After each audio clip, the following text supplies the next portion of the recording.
Hello friends, in our previous lecture we have discussed about heat transfer enhancement. We have learned what is actual meaning of heat transfer enhancement, how we can increase or how we can enhance the heat transfer in any heat exchanger by creating turbulent flow in a heat exchanger. In previous lecture we also have studied different active techniques which includes vibration, application of current, application of different surface roughness techniques for increasing the enhancement of the heat transfer by active techniques. Now in our today's lecture we are going to discuss about passive techniques which are used in heat exchanger to enhance the heat transfer. So there are number of passive techniques as we have discussed in our previous lecture, like extended surfaces, treated surfaces, rough surface or surface protuberations, displaced enhancement devices, swirl flow devices, surface tension devices, additives for the fluids, additives for the gases. Now we are going to discuss each and every technique in a detail. First technique is extended surfaces. So first is extended surfaces method.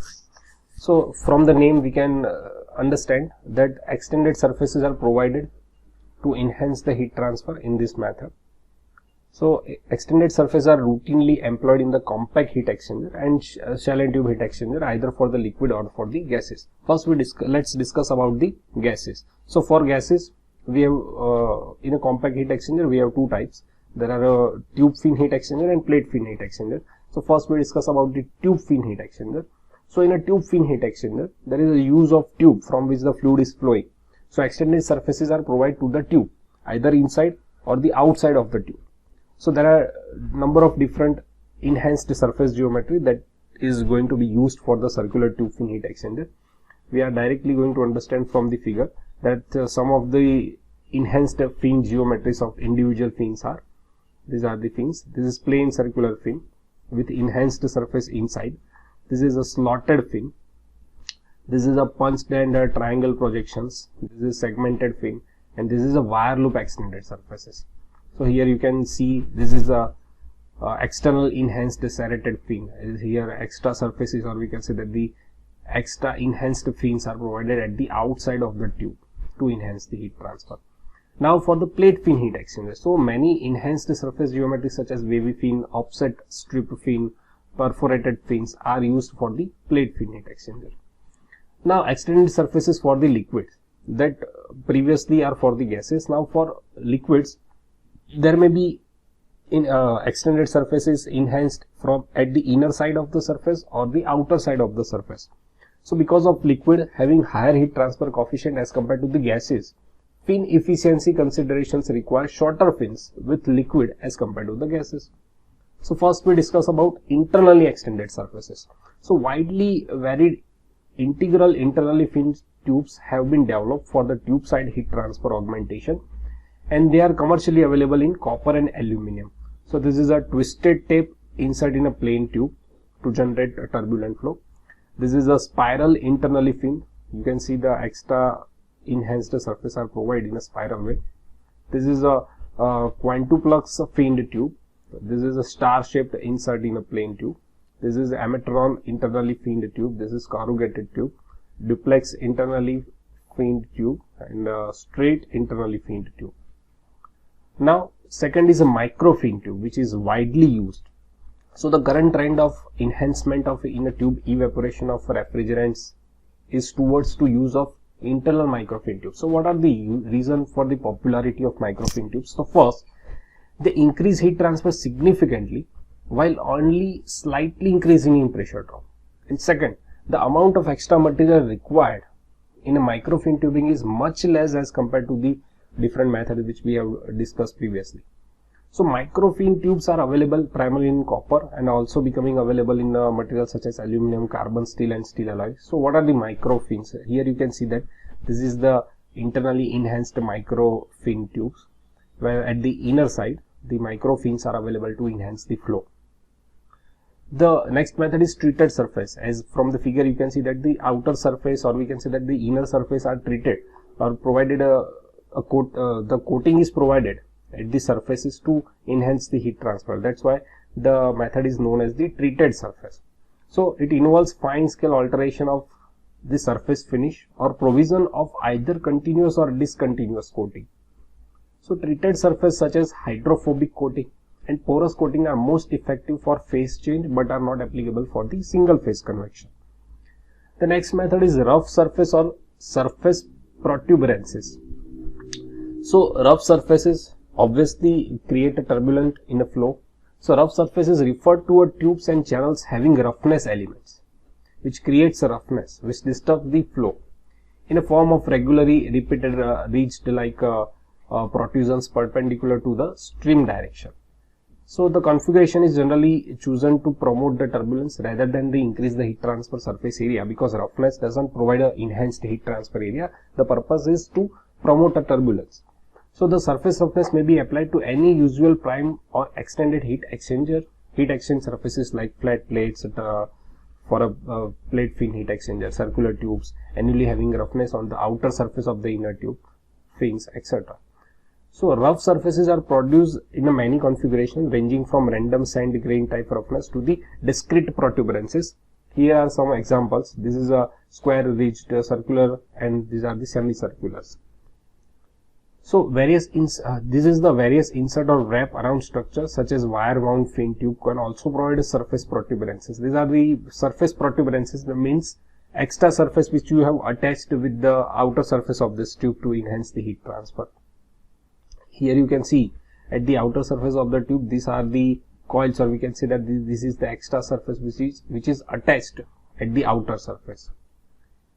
The next method is tube insert and displaced flow enhancement devices, which refers to devices that are inserted inside a smooth tube to disturb the flow, or we can say that to enhance the flow. So tube inserts relatively low in cost, relatively easy to insert and to take out of the tubes for cleaning operations. How tube insert enhancement mechanism work? So tube insert can create one of or some combination of the following conditions which are favorable for enhancing the heat transfer with a consequent increase in the flow friction. First, it interrupting the development of boundary layer of the fluid flow and increasing the degree of flow turbulence. Second, first let's see the figure. This kind of coil is going to be inserted inside the tube from where the fluid is going to be flow. So this kind of coil are inserted in the tube. So coil insert provide an efficient and inexpensive way to enhance the heat transfer. Now let's understand the enhancement mechanism. So interrupting the when we insert that coil inside the tube where the fluid is going to flow, so it interrupting the development of boundary layer of the fluid flow and increasing the degree of flow turbulence. Second, increase the effective heat transfer area if the contact between the tube inserts and the tube wall is excellent. And the third, generating rotating or secondary flow. It creates or it generates the secondary flow. So these are the three main reasons. These are the three main mechanisms because of which inserting tubes create, or we can say that they enhance the heat transfer. Now, what are the different form of insert device? So device that causes the flow to swirl along the flow length, like swirl strips or twisted tapes are used. Extended surfaces insert devices that provide thermal contact between the tube wall, like star inserts. Wall attached insert devices that mix the fluid at the tube wall, like coil, which we have just seen. Displaced insert devices that are displaced from the tube wall and cause periodic mixing of the gross flow. So these are the coil which are used to insert in the pipe or inside the tube. In application that required frequent cleaning, this is also used in applications where fouling is a big problem. That because they are easy to retrofit characteristic offer a significant advantage over integrally enhanced tube type. The next method is the swirl flow devices. So swirl flow devices include a number of geometric arrangements or tube insert for forced flow that create rotating or secondary flow inside a tube. So such devices include inlet vortex generators, twisted tape inserts and axial core insert with screw type windings which generate swirl in a fluid. Then corrugated surfaces. So corrugated tubes are associated with circumferential indentations or spiral indentations, spirally fluted tubes as shown in figure. These are the spiral tubes which are inserted inside the tube to generate a turbulent pattern in the flow. Now what is doubly enhanced surface? So as you can see from the figure, both the inside and outside of the tube are enhanced. So if enhancement is applied on the both inner and outer tube surfaces, then it is known as the doubly enhanced surface.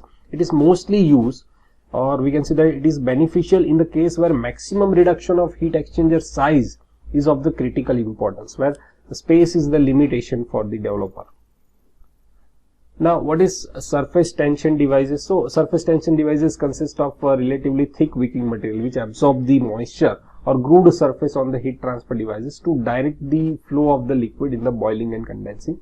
Additives for the liquid. This method use additives for the liquids like liquid droplets for the boiling, solid particles in single phase flow, and gas bubbles for the boiling.